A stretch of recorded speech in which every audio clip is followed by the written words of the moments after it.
আসসালামু আলাইকুম, welcome back to my channel. আজকের পর্বে দেখাবো কিভাবে পারফেক্ট ছানা বানানো। পারফেক্ট যদি ছানা না হয় তাহলে মিষ্টি কখনো পারফেক্ট হবে না। তাই ভালো মিষ্টি বানাতে হলে অবশ্যই আপনাকে ছানাটা পারফেক্টভাবে বানাতে হবে এবং সাথে থাকবে কিছু ইম্পর্টেন্ট টিপস। তাই আশা করি পুরো ভিডিও জুড়ে আমার সঙ্গেই থাকবে। আমি চুলায় একটা পাতিল বসিয়ে দিয়েছি, চুলার আঁচটা এখন হাই ফ্লেমে দিয়ে দিয়েছি।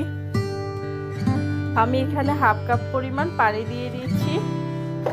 পানিটা দেওয়ার কারণ হচ্ছে যাতে দুধ নিচে দিয়ে না লেগে যায়। আমি এখানে 3 কাপ দুধের ছানা করব, এই জন্য মেজারমেন্ট কাপে দিয়ে দিলাম 3 কাপ পরিমাণ দুধ। আমি ছানা বানানোর জন্য ব্যবহার করছি হোল মিল্ক। স্কিন মিল্ক বা 1% ফ্যাট যে মিল্কগুলো আছে ওইগুলো দিয়ে ছানা বানালে ছানাটা পারফেক্ট হবে না। তাই অবশ্যই চেষ্টা করবেন হোল মিল্ক ব্যবহার করতে।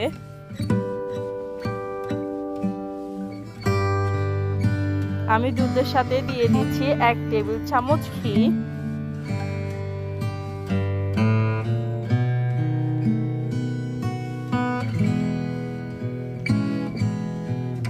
দুধ দাঁড়িয়ে থেকে অনবরত নাড়তে হবে। আমি যদিও দুধে পানি দিয়েছি যাতে নিচে না লেগে যায়, তারপরেও কিন্তু দুধ লেগে যাওয়ার সম্ভাবনা থাকে।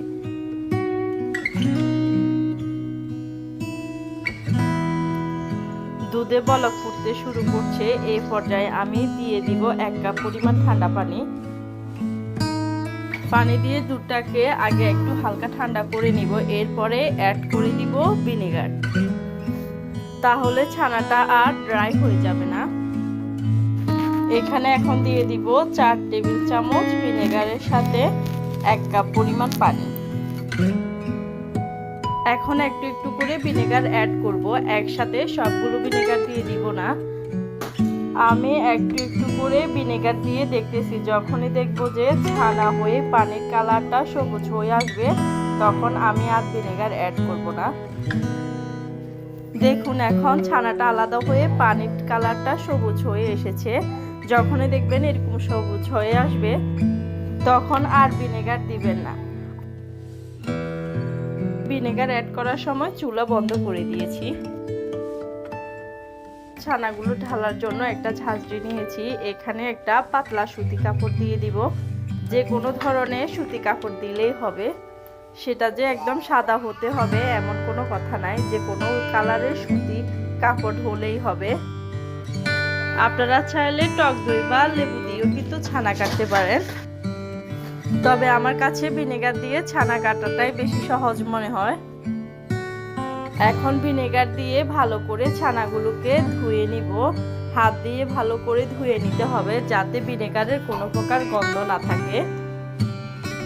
এখন আমি ছানাগুলোকে কিছুর সাথে ঝুলিয়ে রাখবো যাতে পানিগুলো বের হয়ে যায়। আমি 1 ঘন্টার বেশি রাখবো না, কারণ অতিরিক্ত বেশি সময় ধরে যদি রেখে দিই তাহলে ছানাগুলো ড্রাই হয়ে যাবে। আশা করি ভিডিওটা আপনাদের উপকারে আসবে। যদি ভিডিওটা উপকারে আসে লাইক আর কমেন্ট করতে ভুলবেন না। আর ফেসবুক থেকে দেখলে অবশ্যই ফলো করে দিবেন, আর ইউটিউব থেকে দেখলে অবশ্যই সাবস্ক্রাইব করে দিবেন। সবাই ভালো থাকবেন। আল্লাহ হাফেজ।